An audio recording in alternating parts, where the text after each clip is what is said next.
ఆత్మ కొన్ని జన్మలు చిట్ట చివరి జన్మలు వచ్చేటప్పటికి శరీరాన్ని ఒక బందికానలాగా భావిస్తుంది. అంటే మానవ జన్మ తీసుకున్న మొట్టమొదట శరీరమే భోగం, భోగంలో ఉండడానికి అని అనుకుంటారు. యోగం తెలియనన్నాడు ఈ శరీరం వచ్చింది భోగాలని అనుభవించడానికి అని తప్పుడు అవగాహనతో బ్రతుకుతారు.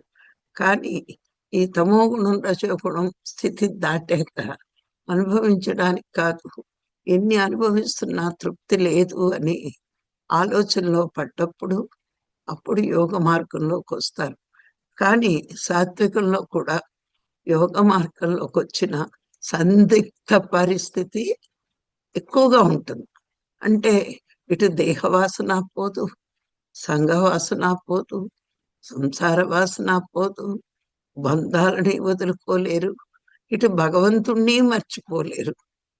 ఇట్లా సందిగ్ధంలో ఉన్నప్పుడు, అయోమయ స్థితిలో ఉన్నప్పుడు మరి పరబ్రహ్మ స్వరూపమైన ఆ గురువు మన జీవితంలోకి వచ్చి దారిని చూపిస్తాడు.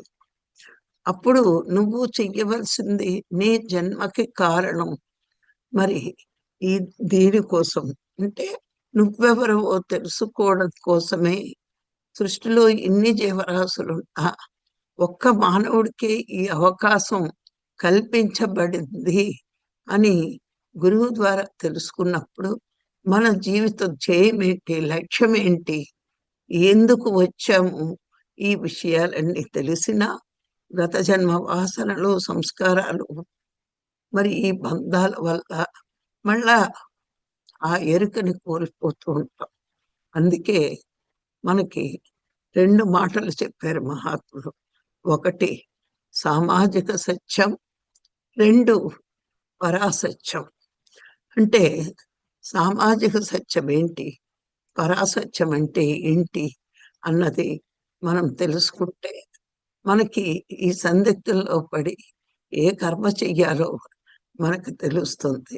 ఈ సామాజిక సత్యం అంటే ఇంచుమించుగా ప్రాపంచిక సత్యం అని మనం తెలుసుకోవచ్చు.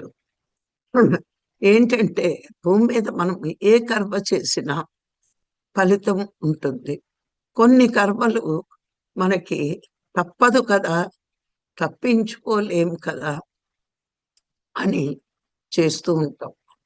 మరి అలా చేస్తున్నప్పుడు కొన్ని పాపము చేస్తాము కర్మలు, కొన్ని పుణ్యకర్మలు చేస్తాం.